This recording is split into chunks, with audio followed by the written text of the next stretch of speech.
Welcome to 585. YCP అధినేత జగన్ కు deputy CM Pawan mass warning ఇచ్చారు. హెచ్చరిక వెనుక మతలబేంటి, వైసీపీ రియాక్షన్స్ ఏమిటి, ఆ డీటెయిల్స్ ముందుగా చూద్దాం.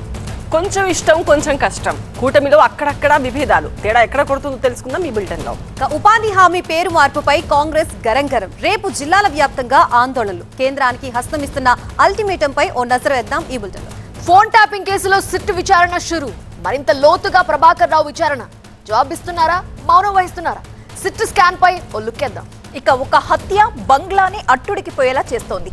భయం గుప్పిట జనం బిక్కుబిక్కుమంటున్నారు. చల్లారని హింసకు సంబంధించిన వివరాలు కూడా ట్రాక్ చేద్దాం 585లో.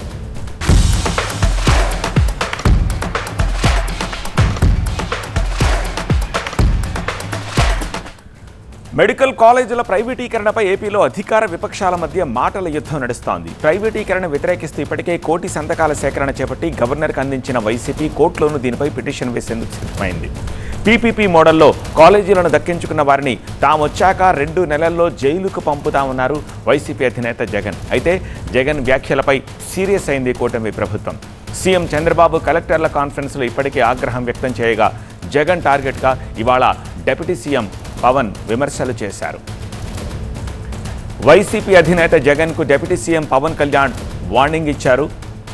కాంట్రాక్టర్లను జైళ్లలో పెడతామని బెదిరిస్తున్నారని, బాధ్యత మరచి ప్రవర్తిస్తే ఊరుకునేది లేదు అన్నారు పవన్ కళ్యాణ్.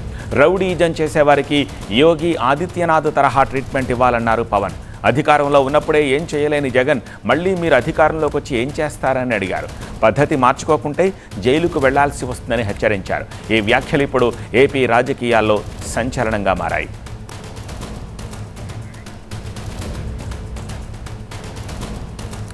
మరింత సమాచారం అందించేందుకు మా ప్రతినిధి వసంత్ ప్రస్తుతం మనకు లైవ్లో సిద్ధంగా ఉన్నారు. వసంత్, పవన్ చేసిన వ్యాఖ్యలకు సంబంధించి వైసీపీ రియాక్షన్స్ స్టార్ట్ అయ్యాయా? వైఎస్ఆర్సీపీ కూడా ఈ వ్యవహారం చాలా సీరియస్గా తీసుకుంది. ఇప్పటికే మెడికల్ కాలేజీల ప్రైవేటీకరణకు సంబంధించినటువంటి వ్యవహారంలో తమ స్టాండ్ చాలా క్లియర్గా ఉందంటూ కూడా ఇప్పటికే వైఎస్ జగన్మోహన్ రెడ్డి చాలా స్పష్టంగా చెప్పే ప్రయత్నం చేస్తున్నారు. అందులో భాగంగానే 1 కోటి సంతకాల పేరుతోటి పెద్ద ఎత్తున రాష్ట్ర వ్యాప్తంగా సంతకాల సేకరణ చేపట్టి వాటిని లోక్భవన్ తీసుకువెళ్ళి గవర్నర్ కూడా చూపించే ప్రయత్నం చేశారు. వీటి తర్వాత తమ పోరాటం ప్రయత్నం కొనసాగుతూనే ఉంటుంది. ఎట్టి పరిస్థితుల్లో ప్రైవేట్ మెడికల్ కాలేజీని ప్రైవేట్ పరం కానివ్వంటూ తేల్చి చెప్తూనే అవసరమైతే న్యాయ పోరాటం చేస్తాం, కోర్టును ఆశ్రయిస్తామంటూ కూడా చెప్పుకొచ్చే ప్రయత్నం చేశారు. అయితే ప్రభుత్వం మాత్రం పీపీపీ పద్ధతిలో వెళ్ళడం వేరు, ప్రైవేటీకరణ చేయడం వేరు అనే అంశాన్ని స్పష్టంగా వైఎస్ఆర్సీపీ తెలుసుకోవాలంటూ కూడా కూటమి ప్రభుత్వంలో ఉన్నటువంటి ముఖ్య నేతలు చాలా స్పష్టంగా ఇటు CM Chandrababu, deputy CM Pawan Kalyan కూడా తేల్చి చెప్తున్నారు. ఈ వ్యవహారంలో ఇటు జగన్మోహన్ రెడ్డి చేసినటువంటి వ్యాఖ్యలపైన తీవ్రంగా స్పందించారు ఇటు నిన్న సీఎం చంద్రబాబు. ఈరోజు డిప్యూటీ సీఎం పవన్ కళ్యాణ్ చేత అంతే స్థాయిలో తీవ్రంగా స్పందించినట్లు మనకు చాలా క్లియర్గా కనిపిస్తోంది. ఎందుకంటే ఎవరైతే మెడికల్ కాలేజీలకు సంబంధించినటువంటి ఈ టెండర్లలో ఎవరైతే పాల్గొంటారో వారిపైన కేసులు పెడతాం, అరెస్ట్ చేస్తామంటూ కూడా చాలా స్పష్టంగా జగన్మోహన్ రెడ్డి చెప్పే ప్రయత్నం చేశారు. తాము మళ్ళీ అధికారంలోకి వస్తాం, ఎంతటి నేతలు ఉన్నా అంటే మంత్రులుగా ఉన్నా, ముఖ్యమంత్రులుగా ఉన్నా, లేదా కాంట్రాక్టర్లుగా ఉన్నా, అధికారులు ఉన్నా కూడా ఇది పెద్ద స్కామ్ కాబట్టి ఈ స్కామ్లో ఇన్వాల్వ్ అయినటువంటి ప్రతి ఒక్కరిని కూడా ఎట్టి పరిస్థితులు వదిలిపెట్టమంటూ కూడా మొన్న జగన్మోహన్ రెడ్డి 2 రోజుల క్రితం చాలా క్లియర్గా హెచ్చరిక పంపే ప్రయత్నం చేశారు. ఈ వ్యవహారంలో తాము ఎక్కడ వెనక్కి తగ్గడం లేదు, అధికారంలోకి వస్తాం, దాడులు చేస్తాం, కేసులు పెడతాం, అరెస్ట్ చేస్తామంటే కనుక చూస్తూ ఊరుకోవడం తాము సిద్ధంగా లేమంటూ కూడా పవన్ కళ్యాణ్ కౌంటర్ ఇచ్చారు. ఈ మెడికల్ కాలేజీలకు సంబంధించుకోవచ్చు, మిగతా వ్యవహారాలు ఏ వ్యవహారంలో అయినా సరే ప్రతి అంశాన్ని రాజకీయ కోణంలో చూస్తూ ఉన్నారు. ముఖ్యంగా కులాల మధ్య, మతాల మధ్య, ప్రాంతాల మధ్య రెచ్చగొట్టే ప్రయత్నం చేస్తూ ఉన్నారు. ముఖ్యంగా వైషమ్యాలను చిన్నపిల్లల వరకు కూడా తీసుకొచ్చే ప్రయత్నం చేస్తున్నారు. కాబట్టి తాము కూడా అంతే స్థాయిలో రియాక్ట్ అవ్వాల్సి వస్తుంది. దాదాపు వేలాది మంది పోలీసుల రక్షణ వలయంలో రాష్ట్రం ఉంది కాబట్టి పోలీసులు తాము అంటే ముఖ్యంగా ప్రభుత్వంలో ఉన్నటువంటి తాము ఇటువంటి అసాంఘిక కార్యకలాపాలకు సంబంధించుకోవచ్చు, ఎవరైతే అసాంఘిక శక్తులను రెచ్చగొట్టే ప్రయత్నం, లేదంటే కేసులు పెడతాం, అరెస్టులు చేస్తాం, దాడులు చేస్తామంటూ ఇచ్చేటటువంటి ప్రకటనలు, స్టేట్మెంట్లపైన తాము అంతే సీరియస్గా రియాక్ట్ అవ్వాల్సి ఉంటుంది. తాము ప్రతిపక్షంలో ఉన్నప్పుడు అంటే అధికారంలో వైఎస్ఆర్ కాంగ్రెస్ పార్టీ ఉన్నప్పుడే తనను ఏమీ చేయలేకపోయింది, కానీ ఈ వ్యవహారంలో తామైతే చూస్తూ ఊరుకోమంటూ కూడా ఇటు పవన్ కళ్యాణ్ కౌంటర్ ఇచ్చారు. ప్రైవేట్ మెడికల్ కాలేజీలకు సంబంధించినటువంటి వ్యవహారం మాత్రమే కాదు, ముఖ్యంగా రాష్ట్రంలో అనేక అంశాల్లో వైఎస్ఆర్ కాంగ్రెస్ పార్టీ కావచ్చు, మిగతా నేతలందరూ కూడా ప్రతి చిన్న అంశాన్ని రాజకీయ కోణంలో చూస్తున్నారు. ముఖ్యంగా అధికార పార్టీకి సంబంధించినటువంటి నేతలను రెచ్చగొట్టే ప్రయత్నం కావచ్చు, కేసులు పెడతామంటూ బెదిరించే ప్రయత్నం కావచ్చు, దాడులు చేస్తామంటే అధికారులను హెచ్చరికలు పంపే ప్రయత్నం చేస్తున్నారు. కాబట్టి ఈ విషయాలను చూస్తూ ఉపేక్షించము. ఇప్పటికే యూపీ లాంటి రాష్ట్రాల్లో ఏ రకంగా అక్కడి ప్రభుత్వం వ్యవహరిస్తూ ఉందో అదే రకంగా వ్యవహరించాల్సి వస్తూ ఉంటుంది. ఖచ్చితంగా మాట్లాడే ముందు లేదా ఏదైనా హెచ్చరికలు పంపే ముందు జాగ్రత్తగా ఉండాలంటూ కూడా పవన్ కళ్యాణ్ హెచ్చరికలు పంపినటువంటి ప్రయత్నం మనకు చాలా క్లియర్గా కనిపిస్తోంది. అయితే నిన్న మొన్నటి వరకు కూడా ప్రైవేట్ మెడికల్ కాలేజీలకు సంబంధించినటువంటి అంశం తీవ్ర దుమారం రేపుతోంది. ఒకవైపు మంత్రులు, ముఖ్యమంత్రి, డిప్యూటీ సీఎం కూడా ఈ వ్యవహారంపై చాలా సీరియస్గా స్పందించారు. జగన్మోహన్ రెడ్డి చేసినటువంటి వ్యాఖ్యలను తక్షణమే వెనక్కి తీసుకోవాలి, లేదంటే తాము కూడా అంతే స్థాయిలో రియాక్ట్ అవ్వాల్సి వస్తుందంటూ కూడా పవన్ కళ్యాణ్ అయితే ఇటు చెప్తున్నారు, ఇటు కూటమి పార్టీ నేతలు అయితే చెప్తూ ఉన్నారు. రైట్ వసంత్. ఏపీ కూటమి నేతల్లో సమన్వయ లోపం కనిపిస్తోంది. అటు రాజమండ్రి, ఇటు రాయదుర్గంలో కూటమి నేతల మధ్య విభేదాలు బయటపడ్డాయి. నిన్న రాజమండ్రి నన్నయ్య యూనివర్సిటీలో ఒక కార్యక్రమంలో పాల్గొనేందుకు వచ్చిన విద్యాశాఖ మంత్రి లోకేష్ కు స్వాగతం పలుకుతూ తూర్పుగోదావరి జిల్లాలోని టీడీపీ ప్రజాప్రతినిధులు, జనసేన నాయకులు నన్నయ్య యూనివర్సిటీలో ఫ్లెక్సీలు ఏర్పాటు చేశారు. అయితే స్థానిక జనసేన ఎమ్మెల్యే బత్తుల బలరామకృష్ణ ఫ్లెక్సీలను తొలగించడంతో వివాదం తలెత్తింది. ఇదంతా టీడీపీ నాయకులే చేయించారని జనసేన ఎమ్మెల్యే అనుచరులు ఆరోపణలు చేశారు. రాయదుర్గంలో ఎమ్మెల్యే కాల్వ శ్రీనివాస్, మాజీ ఎమ్మెల్యే బీజేపీ నేత కాపు రామచంద్రారెడ్డి మధ్య మాటల యుద్ధం మొదలైంది. తన బంధువులపై టీడీపీ కార్యకర్తలు దాడి చేశారని సోషల్ మీడియాలో టీడీపీ ఎమ్మెల్యే కాల్వ శ్రీనివాస్ అనుచరులు తనపై దుష్ప్రచారం చేస్తున్నారని కాపు రామచంద్రారెడ్డి ఆరోపణలు చేశారు. అయితే కాపు రామచంద్రారెడ్డి వ్యవహార శైలిని బీజేపీ గమనించాలని ఎమ్మెల్యే కాల్వ శ్రీనివాస్ అన్నారు. పొత్తు ధర్మంతో, సంయమనంతో ఉన్నామని, కూటమిలో ఉంటూ ఇష్టమొచ్చినట్టు మాట్లాడితే సహించేది లేదన్నారు.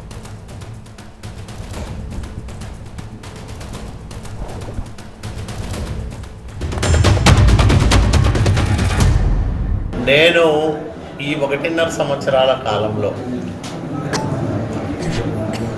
కాపు రామచంద్రారెడ్డి పేరు పెట్టి ఒక పల్లెత్తు మాట అనడం కానీ, లేకపోతే అతన్ని విమర్శించడం కానీ, అతనిపైన ఆరోపణలు చేయడం కానీ చేయలే. ఎందుకంటే పొత్తులో ఉన్నాం మనమందరం కూడా. ఇప్పుడు 5 ఏళ్ళు అతను శాసనసభ్యుడిగా ఉన్నప్పుడు చాలామంది ఇబ్బందులు పడ్డారు. మా కార్యకర్తలు కేసుల్లో ఇరుక్కున్నారు. అతనికి సంబంధించిన ఏదైనా అంశం వచ్చినప్పుడు ఎవరో ఒకరో ఇద్దరో ఏదన్నా సోషల్ మీడియాలో పోస్టులు పెడతా ఉండొచ్చు. నేను సహనంతో ఉన్నా, సంయమనం పాటిస్తూ, చేత కాదు. ఇట్లాంటి సందర్భంలో ప్రతిసారి నా మీద ఇష్టం వచ్చినట్లు మాట్లాడడం, వ్యక్తిగతమైన నిందలు వేయడం, రాయదుర్గంలో ఏదో జరిగిపోతుందనే దుష్ప్రచారం చేయడం అనేది మంచి పద్ధతి కాదు. ఇంకోసారి ఇది పునరావృతమైతే మాత్రం నా రియాక్షన్ చాలా తీవ్రంగా ఉంటుంది, నా సమాధానం కఠినంగా ఉంటుంది, జీవితకాలం గుర్తుపట్టుకునే విధంగా ఉంటుందని కూడా నేను హెచ్చరిస్తూ ఉన్నాను. ఇప్పుడు కడుపుకి అన్నం తింటున్నారా, గడ్డి తింటున్నారా నాకు అర్థం కావట్లేదు. నా బంధువులకి ఏమన్నా అయితే కూడా నేను వాళ్ళ వైసీపీ నేను పోకూడదు. వీళ్ళు చెప్పేది ఏమంటే రాజకీయాలంటే ఎప్పుడు కత్తలు కట్టుకొని ఉండాల, బంధువుల పైన కూడా ద్వేషమే సాధించుకోవాలి. ఇదే నా చెప్పే రాజకీయం అనేది. సొంత గుడికి రామచంద్రారెడ్డి, వైసీపీ గుడికి రామచంద్రారెడ్డి, రకరకాలు కానీ ఎవడు మీ నాయన చెప్పినాడా, మీ తాత చెప్పినాడా నేను ఏమన్నా వైసీపీకి పోతానని? సిగ్గుండక్కర్లే కడుపు కన్నతిరి ఎదవులకి. అనవసరంగా నన్ను గెలుకొద్దు. వైసీపీ వాళ్ళ దగ్గర పోతా, ప్రతిరోజు పోతా వైసీపీ వాళ్ళ దగ్గరికి. వాళ్ళు పట్టుకొని వచ్చి బీజేపీలో చేర్పించుకుంటా. నీ అబ్బగంటే ఏం పోయింది, నీ తాత గంటే ఏం పోయింది, నీకేం నష్టం అయ్యింది? నీ బ్యాచ్ ఏదైతే ఉందో సోషల్ మీడియాలో ఏం పెడుతున్నారో ఒకసారి చూసుకోండి. కాలువ శ్రీనివాసులు రాని రోజు బురుడి ఆంజనేయ స్వామి టెంపుల్లో పోతాను, నేను ప్రమాణం చేస్తాను. కాలువ శ్రీనివాసులు ఎన్నికలకి నేను సహాయం చేసినానా లేదా? నా పైన కాలువ శ్రీనివాసులు గెలిచింది కేవలం 18,000 ఓట్లతో. ఈసారి 42,000తో గెలిచారంటే మా కష్టం ఉంది, మా కుటుంబం కష్టం దాంట్లో. కూటమి నేతల్లో సమన్వయ లోపం స్పష్టంగా కనిపిస్తోంది. టీవీ9 అసోసియేట్ ఎడిటర్ ఈశ్వర్తో మాట్లాడదాం. ఈశ్వర్, ఒక్క చోట కాదు, అటు రాజమండ్రి, ఇటు రాయదుర్గంలో విభేదాలు కనిపిస్తున్నాయి. బహిరంగంగా ఇంత ఈ స్థాయిలో విమర్శలు చేసుకుంటున్నారు. మరి పార్టీ పెద్దలు ఎవరైనా జోక్యం చేసుకుంటున్నారా?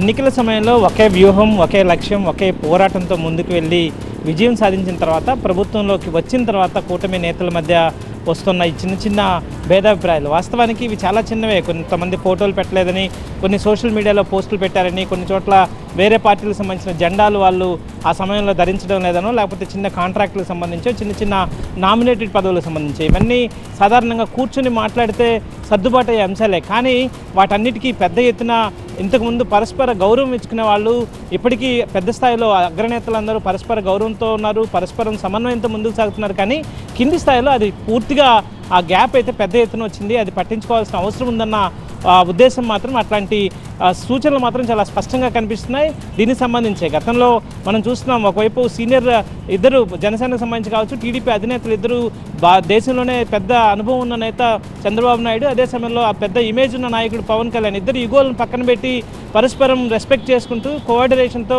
అన్ని విషయాల్లో చర్చించుకుంటూ ఎక్కడ భేదాభిప్రాయాలకు తావు లేకుండా ముందుకు వెళ్తున్న నేపథ్యం కనిపిస్తుంది. ముఖ్యమంత్రి కూడా ప్రతి సమావేశంలో పవన్ కళ్యాణ్ సహకారంతో రాష్ట్ర ప్రభుత్వం వేగంగా అడుగులు ముందుకు వేస్తోంది అభివృద్ధి దిశగా. సంక్షేమాన్ని మాత్రం అభివృద్ధి చేస్తున్నామంటే పవన్ కళ్యాణ్ సహకారం మర్చిపోలేదంటూ ఆయన చెప్తుంటే, పవన్ కళ్యాణ్ కూడా అన్ని సభల్లో ముఖ్యమంత్రి సీనియర్ నేత, దేశంలోనే అత్యంత సుదీర్ఘ అనుభవం ఉన్న ముఖ్యమంత్రి వల్ల రాష్ట్రం ఈరోజు వెంటిలేటర్ నుంచి ఇట్లాంటి అభివృద్ధి దిశగా ముందుకు వెళ్తున్నామంటూ ఇద్దరు పరస్పరం గౌరవించుకుంటూ ముందుకు వెళ్తున్న నేపథ్యం. కానీ అదే కోఆర్డినేషన్, అదే మ్యూచువల్ రెస్పెక్ట్ కింది స్థాయిలో కనపడడం లేదు. సో దీనికి ఈ నేపథ్యంలోనే జిల్లా స్థాయిలో ఇప్పుడు కేవలం రాష్ట్ర స్థాయిలోనే ఒక కోఆర్డినేషన్ కమిటీ ఉంది. ఇట్లాంటి ఏదైనా ఇష్యూలు వచ్చినప్పుడు, జనసేనకి తెలుగుదేశం పార్టీకి సంబంధించి ఇష్యూలు వచ్చినప్పుడు, వాస్తవానికి జనసేన ఎమ్మెల్యేలు ఉన్న చోట తెలుగుదేశం వాళ్ళు ఆధిపత్యం కోసం పెద్ద ఎత్తున పోరాటం చేస్తున్నారు. అదే సమయంలో తెలుగుదేశం ఎమ్మెల్యేలు ఉన్న చోట జనసేనకు సంబంధించిన వాళ్ళు కూడా అంతే స్థాయిలో ప్రతిఘటన చేస్తున్నారు. దీంతో రెండు పార్టీల మధ్య కోఆర్డినేషన్ చాలా చాలా చాలా కిందికి పడిపోయిందనే ఉద్దేశం మాత్రం చాలా అందరిలో కార్యకర్తల్లో, రెండు పార్టీల కార్యకర్తల్లో ఉంది. సో దాన్ని డెవలప్ చేయాలంటే ఖచ్చితంగా నియోజకవర్గ స్థాయిలో, జిల్లా స్థాయిలో కోఆర్డినేషన్ కమిటీలను ఏర్పాటు చేయాల్సింది. మూడు పార్టీలు, జనసేన, టీడీపీతో పాటు బీజేపీకి కూడా మూడు పార్టీల కోఆర్డినేషన్ ఏర్పాటు చేసి ఇట్లాంటి కోఆర్డినేషన్ ఇష్యూస్ వచ్చినప్పుడు కావచ్చు, లేకపోతే ఇంకేదైనా ఇట్లాంటి చిన్న చిన్న తగాదాలు వచ్చినప్పుడు ఒకరికొకరు కూర్చొని మాట్లాడుకుని సర్దుబాటు చేసుకుని ముందుకు వెళ్ళకపోతే ఇబ్బంది ఏర్పడుతుందన్న ఉద్దేశం మాత్రం మొత్తం మూడు పార్టీలో కనిపిస్తోంది. ఆ దిశగా, ఎందుకంటే అతి సమీపంలోనే స్థానిక సంస్థల ఎన్నికలు రాబోతున్నాయి కాబట్టి వాటిల్లో మళ్ళీ విజయం సాధించాలంటే ఈ కోఆర్డినేషన్ చాలా కీలకమని, ఈ నేపథ్యంలోనే మూడు కలిసి నియోజకవర్గ స్థాయిలో, జిల్లా స్థాయిలో కోఆర్డినేషన్ కమిటీలు ఏర్పాటు చేసుకుని ముందుకు వెళ్ళాలన్న అభిప్రాయాన్ని మాత్రం అన్ని పార్టీలు వ్యక్తమవుతున్న నేపథ్యం కనిపిస్తుంది. Over to studio. Right Eshwar. ఇక ఉపాధి హామీ పథకంలో మహాత్మా గాంధీ పేరు తొలగించడంపై పోరుబాట పట్టింది కాంగ్రెస్. ఇవాళ పారడైజ్ సర్కిల్లోని గాంధీ విగ్రహం దగ్గర నిరసన తెలిపారు రాష్ట్ర కాంగ్రెస్ నేతలు. టీపీసీసీ చీఫ్ మహేష్ గౌడ్, రాష్ట్ర మంత్రులు, సీనియర్ నాయకులు అంతా ఈ నిరసనలో పాల్గొన్నారు. కేంద్ర ప్రభుత్వం గాంధీ, నెహ్రూల్ని టార్గెట్ చేసి వారి పేరు చరిత్ర నుంచి చెరిపేసే కార్యక్రమం చేస్తుందని విమర్శించారు నేతలు. ఉపాధి హామీ పథకానికి తూట్లు పొడిచేందుకే కేంద్రం పేరు మార్చిందని, మెల్లమెల్లగా ఈ పథకాన్నే ఎత్తేసే కుట్రలు కేంద్ర సర్కార్ చేస్తోందని ఆరోపించారు. ప్రతి ఇంటికి ఈ విషయాన్ని చేర్చాలన్నారు మంత్రులు. ఉపాధి హామీ పథకానికి గాంధీ పేరు తొలగించడంపై రేపు రాష్ట్ర వ్యాప్తంగా ఆందోళనకి సిద్ధమైంది కాంగ్రెస్. మరోవైపు మహాత్మా గాంధీ జాతీయ ఉపాధి హామీ పథకం పేరు మార్చడంపై Congress parliamentary party chairperson Sonia Gandhi తీవ్ర స్థాయిలో మండిపడ్డారు. मुझे आज भी याद है 20 साल पहले डॉक्टर मनमोहन सिंह जी प्रधानमंत्री थे, तब संसद में मनरेगा कानून आम राय से पास किया गया था। ये ऐसा क्रांतिकारी कदम था जिसका फायदा करोड़ों ग्रामीण परिवारों को मिला, खास तौर पर वंचित, शोषित, गरीब और अति गरीब वर्ग के लोगों की रोजी रोटी का जरिया बना। रोजगार के लिए अपनी माटी, अपना गांव, अपना घर परिवार छोड़कर पलायन करने पर रोक लगी। रोजगार का कानूनी हक दिया गया, साथ ही ग्राम पंचायतों को ताकत भी मिली। मनरेगा के जरिए महात्मा गांधी के ग्राम स्वराज के सपनों के भारत की ओर एक ठोस कदम उठाया गया। కాంగ్రెస్ నేతల నిరసనలకు సంబంధించి పూర్తి అప్డేట్స్ మా ప్రతినిధి ప్రభాకర్ అడిగి తెలుసుకుందాం. ప్రభాకర్, ప్రధానంగా వాళ్ళ డిమాండ్స్ ఏంటి, అలాగే ఏ విషయాన్ని ప్రజల్లోకి తీసుకువెళ్దామని ప్రయత్నిస్తున్నారు కాంగ్రెస్ పార్టీ? చాలా కాలం తర్వాత సోనియా గాంధీ లేవనెత్తిన అంశం గ్రామీణ ఉపాధి హామీ పథకాన్ని పేరు మార్చడం, అట్లాగే దానికి సంబంధించిన మార్పులు చేయడం. ఇదే అంశం పైన ఇప్పుడు దేశవ్యాప్తంగా రచ్చ నడుస్తుంది. కాంగ్రెస్ పార్టీ ఈ అంశాన్ని ప్రతి ఇంటికి తీసుకెళ్లడానికి ప్రయత్నం చేస్తుంది. ప్రతి ఇంట్లో కూడా ఈ అంశం వెళ్ళాలి. ప్రతి గ్రామీణ ఉపాధి హామీ పథకంలో పనిచేసిన ప్రతి ఒక్కరికి కూడా ఈ అంశం పైన అవగాహన కల్పించాలి అనేది కాంగ్రెస్ పార్టీ నిర్ణయించింది. ఆ క్రమంలోనే ఈరోజు పిసిసి ఆధ్వర్యంలో గాంధీ విగ్రహం దగ్గర నిరసన తెలిపారు. మంత్రులు దాదాపు హాఫ్ ఆఫ్ ది క్యాబినెట్ ఈ నిరసనకు హాజరైంది. రేపు ప్రతి గ్రామంలో కూడా దీనికి సంబంధించిన నిరసనలు చేపట్టాలి అనేది కాంగ్రెస్ పార్టీ డిసైడ్ చేసింది. గ్రామీణ ఉపాధి హామీ పథకం 100 రోజుల పని గ్యారంటీలో భాగంగా తీసుకొచ్చారు. అప్పుడు పార్లమెంట్లో చట్టం చేశారు. 20 ఏళ్ల క్రితం చేసిన ఈ పథకం చాలామందికి తిండి పెట్టింది, చాలామందిని బ్రతికించింది, చాలామందిని కాపాడింది అంటూ parliamentary party chairperson Sonia Gandhi కూడా చెప్పారు. సో ఈ నేపథ్యంలోనే దాన్ని మరింత బలంగా తీసుకెళ్లాలి అనే అంశంపైనే కాంగ్రెస్ పార్టీ అప్పుడు ఏం చేసింది, ఎలాంటి నిర్ణయం తీసుకొని ఇది అమల్లోకి తీసుకొచ్చింది. అప్పుడు ప్రధానమంత్రిగా ఉన్న మన్మోహన్ సింగ్, అట్లాగే ప్రణబ్ ముఖర్జీ లాంటి నేతలు, సోనియా గాంధీ వీళ్ళందరూ కూడా కలిసి ఈవెన్ అప్పుడు ప్రతిపక్షాలతో మాట్లాడి అందరి మూడ్ ఆఫ్ ద హౌస్ను దృష్టిలో పెట్టుకొని ఆమోదింపజేయబడిన బిల్ అది. సో అదే అంశాన్ని ఇప్పుడు రాజకీయ ప్రయోజనాల కోసం బీజేపీ ఏ విధంగా వాడుకుంటుంది, ఏ విధంగా పేరు మార్చి తీసుకెళ్లాలి అనే అంశాన్ని ఇప్పుడు ప్రధానంగా ప్రజల్లోకి తీసుకెళ్లాలని భావిస్తున్న నేపథ్యంలో సో రేపటి కార్యక్రమాన్ని అయితే కాంగ్రెస్ పార్టీ సీరియస్గా తీసుకుంది. జిల్లాలో మంత్రులతో పాటుగా అందరు ఎమ్మెల్యేలు కూడా పార్టిసిపేట్ చేయాలనేది పిసిసి ఇప్పటికే ఒక డైరెక్షన్ ఇచ్చింది. ప్రతి కాన్స్టిట్యున్సీ లెవెల్లో, అట్లాగే మండల్ లెవెల్లో, గ్రామాల లెవెల్లో ఎవరైతే ఉపాధి హామీ పథకంలో భాగస్వాములై ఉన్న వాళ్ళు ఉన్నారో వారందరినీ కూడా ఏకం చేయాలి. వారందరికీ కూడా ఒక మెసేజ్ పంపించాలి. దానికి వివిధ రకాలైన ప్రచార మాధ్యమాలను ఉపయోగించాలనేది అయితే కాంగ్రెస్ పార్టీ డిసైడ్ చేసింది. రేపు ఆందోళన కార్యక్రమాలతో పాటుగా, నిరసన కార్యక్రమాలతో పాటుగా అవగాహన కార్యక్రమాలు కూడా, అంటే ఏ రకమైన చేంజెస్ రాబోతున్నాయి, ఇక్కడ ఎవరెవరు పనిచేయాలి. ఇప్పుడేమో గ్యారంటీగా 100 రోజులు పనిచేసే వెసులుబాటు, 100 రోజులు పని కల్పించుకునే వెసులుబాటు ఈ పథకంలో భాగంగా ఉంది. కాకపోతే సోనియా గాంధీ ఒక అంశాన్ని ప్రధానంగా ప్రస్తావించారు. ఇప్పుడు మనం ఏం పనిచేయాలో, ఎన్ని రోజులు పనిచేయాలో అది ఢిల్లీలో ఉన్న వాళ్ళు ఎలా నిర్ణయిస్తారు, అది గ్రామీణ కూలీలకు కానీ గ్రౌండ్ స్థాయిలో, గ్రౌండ్ లెవెల్లో, రూరల్ స్థాయిలో ఉన్న వాళ్ళకి చాలా ఇబ్బందిగా మారుతుంది అంటూ సోనియా గాంధీ మాట్లాడారు. సో ఈ అంశాన్ని రేపు కాంగ్రెస్ పార్టీ బలంగా తీసుకెళ్లాలనే ప్రయత్నాల్లో ఉంది. Thank you Prabhakar. 4th exclusive వార్త. ఫోన్ ట్యాపింగ్ కేసులో కొత్త సిట్ బృందం దూకుడు పెంచింది. ఈ కేసులో కీలక నిందితుడు ఎస్ఐబి మాజీ చీఫ్ ప్రభాకర్ రావుని మరోసారి విచారిస్తోంది. సిసిఎస్ ఆఫీస్లోనే ప్రభాకర్ రావు విచారణ కొనసాగుతోంది. 2 రోజుల క్రితం 9 మంది అధికారుల బృందంతో కొత్త సిట్ ని డీజీపీ శివధర్ రెడ్డి ఏర్పాటు చేశారు. హైదరాబాద్ సిపి సజ్జనార్ నేతృత్వంలో ఫోన్ ట్యాపింగ్ కేసును విచారిస్తోంది సిట్. ఈ నెల 26 వరకు ప్రభాకర్ రావును ప్రశ్నించనుంది. ఈ కేసుకు సంబంధించి ఇప్పటి వరకు వెలుగులోకి రాని అంశాలని కొత్త సిట్ బృందం బయటకు తీసుకొచ్చే అవకాశం ఉన్నట్టు తెలుస్తోంది. విచారణలో ప్రధానంగా ఎవరి ఆదేశాల మేరకు ఫోన్ ట్యాపింగ్ చేశారు, ఎవరి ఫోన్లు ట్యాప్ అయ్యాయి, రికార్డ్ చేసిన డేటాని ఎక్కడైనా భద్రపరిచారా, లేదంటే ధ్వంసం చేశారా, ఇలాంటి అనేక అంశాలపై సిట్ అధికారులు ఫోకస్ పెట్టారు. గతంలో కొందరు అధికారులు ఈ కేసులో సాక్ష్యాలు ధ్వంసం చేసినట్టు వచ్చిన ఆరోపణల్ని కూడా ఈ బృందం విచారించనుంది. వేల సంఖ్యలో జరిగిన కాల్ రికార్డింగ్ల వెనక ఉన్న అసలు సూత్రధారులను పట్టుకోవటమే ఈ సిట్ ప్రధాన లక్ష్యంగా కనిపిస్తోంది.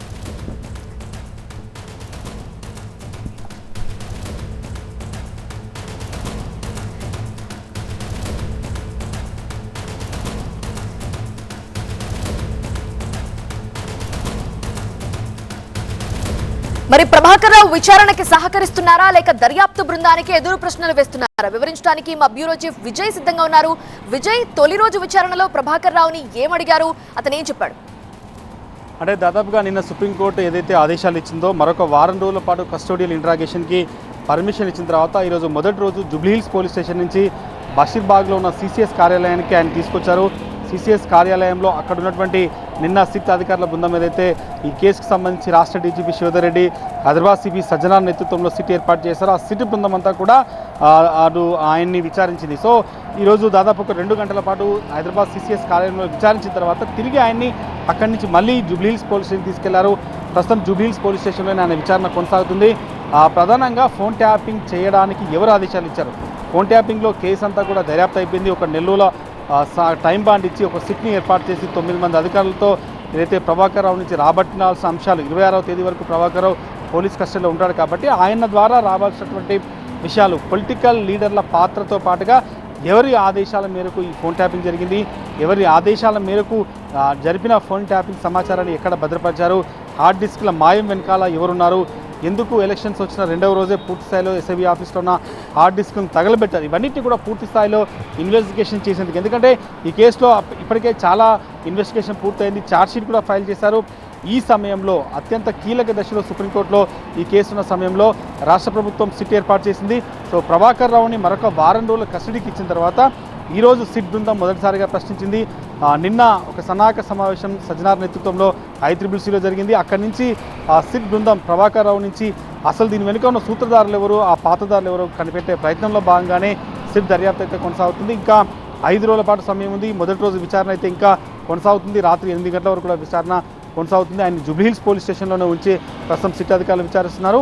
ఈ మొత్తం ఫోన్ ట్యాపింగ్ వెనకాల ఉన్న అసలు సూత్రధారులంతా కూడా ఈ నెల రోజుల సిట్ దర్యాప్తులో బయటకు వస్తారు. ఎందుకంటే సిట్ టైం బాండ్ దాదాపుగా జనవరి 31 ఈ కేసు విచారణ మొత్తం కంప్లీట్ చేయాలని చెప్పారు కాబట్టి సో ఈ మొత్తం వ్యవహారంలో ఈ వారం రోజుల మరొక కస్టోడియల్ ఇంట్రాగేషన్ అంతా కూడా ప్రభాకరం చేస్తున్నారు కాబట్టి అసలు సూత్రధారులు పాతదారులు బయటకు వస్తారని మాత్రం సిట్ విచారణలో తేలే అవకాశం అయితే ఉంది. Okay, right Vijay.